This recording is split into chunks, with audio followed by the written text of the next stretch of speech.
Iran যুদ্ধের স্থায়ী ইতি টানতে জোরে সোরে চলছে কূটনৈতিক প্রচেষ্টা।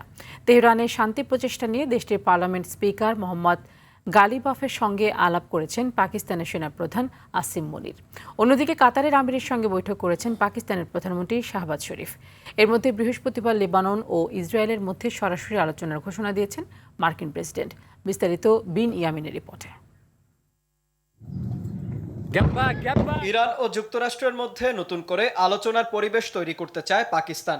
এ লক্ষ্যে ইরান গিয়ে দেশটির পার্লামেন্ট স্পিকার মোহাম্মদ বাকের গালিবাফের সঙ্গে সাক্ষাৎ করেছেন পাকিস্তানের সেনাপ্রধান ফিল্ড মার্শাল আসিম মনির। শান্তি চুক্তির লক্ষ্যে পরবর্তী পর্যায়ের বৈঠকগুলো ইসলামাবাদেই অনুষ্ঠিত হওয়ার ইঙ্গিত দিয়েছেন হোয়াইট হাউসের মুখপাত্র ক্যারোলিন লেভিট। অন্যদিকে আঞ্চলিক শান্তি প্রতিষ্ঠার লক্ষ্যে সৌদি আরবের পর কাতার সফরে গিয়েছেন পাকিস্তানের প্রধানমন্ত্রী শাহবাজ শরীফ। সেখানে কাতারের আমির ও অন্যান্য নেতাদের সঙ্গে সাম্প্রতিক পরিস্থিতি নিয়ে আলোচনা করেছেন তিনি। এর আগে জেদ্দায় যুবরাজ মোহাম্মদ বিন সালমানের সঙ্গেও একই বিষয়ে কথা বলেন শাহবাজ। এদিকে প্রায় ৩৪ বছর পর প্রথমবারের মতো সরাসরি আলোচনা করবে লেবানন ও ইসরায়েল। বুধবার ট্রুথ সোশ্যালে দেয়া এক পোস্টে এ ঘোষণা দেন ট্রাম্প।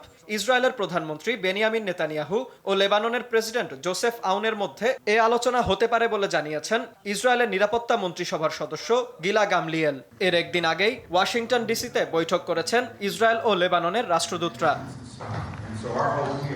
এর মধ্যেই মাত্র 7 ভোটের ব্যবধানে টানা চতুর্থবারের মতো মার্কিন সিনেটে ব্যর্থ হয়েছে ট্রাম্পের যুদ্ধ ক্ষমতা সীমিতকরণ প্রস্তাব। তবে ইসরায়েলের যুক্তরাষ্ট্রের অস্ত্র বিক্রি বন্ধে সিনেটে আলাদা ভোটাভুটির উদ্যোগ নিয়েছেন সিনেটর বার্নি স্যান্ডার্স। একই সঙ্গে ইসরায়েলকে সামরিক সহায়তা না দেওয়ার আহ্বান জানিয়েছে আন্তর্জাতিক মানবাধিকার সংস্থা অ্যামনেস্টি ইন্টারন্যাশনাল। বিন ইয়ামিন, RTV।